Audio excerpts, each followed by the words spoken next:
Ողջույն բարեկամներ, ձեզ հետ կրկին My Culinary Versions խոհարարական ալիքն է եւ այսօր մեր քննարկման նյութը կրկին ընկույզով սուջուխն է։ Ինչու է ջաքում սուջուխը։ Մինչ տեսահոլովակը դիտելը առաջարկում եմ բաժանորդագրվել My Culinary Versions խոհարարական ալիքին եւ հավանել մեր էջը։ Իսկ հիմա սկսենք։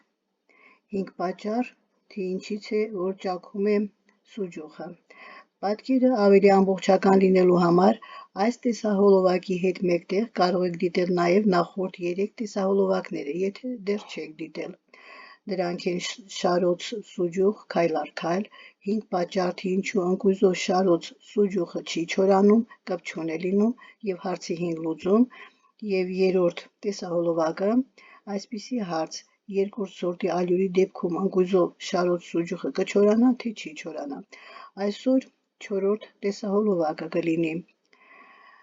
Ինչու է ջաքում, պատճառները ջաքելու։ Ընկույզով շարոց սուջուխի ջաքելը սովորաբար մի քանի պատճառ ունի։ Չափից շատ չորացում։ Եթե սուջուխը կախված է շատ տաք կամ շատ չոր տեղում, արտաքին շերտը արագ է կարծրանում, իսկ ներսը դեռ խոնավ է մնում, այդ լարվածությունից էլ առաջանում են ջաքեր։ Հաջորդը, երկրորդ, խառնուրդի սխալ խտություն։ Եթե խաղողի հյութի դոշաբի մեջ ալյուրը կամ օսլան քիչ է, զանգվածը լինում է բարձր, բավարար առացկական եւ չորանալիս ջաքում է։ Շատ խիտ լինելու դեպքում էլ կարող է նույնը պատահել։ Երրորդ պատճառը, անհավասար թաթախում։ Եթե շարոցը մի տեղ ավելի հաստ շերտ ունի, մյուս տեղում բարակ, չորացումը լինում է անհավասար, ինչը նույնպես ջաքերի պատճառ է դառնում։ Չորրորդ պատճառ, հանկարծակի ջերմաստիճանի փոփոխություն։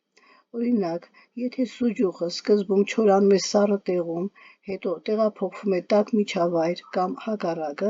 արտաքին շերտը ջաքում է։ Եվ վերջին 5-րդ պատճառ, շարոցը շարժել կամ սեղմել չորացման ընթացքում։ Երբ սուջուխը դեռ թաց կամ կիսաչոր է, ցանկացած շարժում կամ հպում կարող է մանր ջաքեր առաջացնել, որոնք հետո խորանում են։ Ինչ անել, որ չջաքի։ Ջրացնել զով, օդափոխվող, բայց ոչ քամոտ ու ոչ շատ տաք տեղերում։ Երկրորդը, խառնուրդը պատրաստել ճիշտ խտությամբ, մեղմ թանձր, ինչպես թթվասեր։ Հաջորդը, շարոցը հավասար թաթախել եւ վերջինը թողնել հանգիստ, չշարժել առաջին օրերին։ Այսօրվա համար այսքանը, կհանդիպենք ցտեսություն։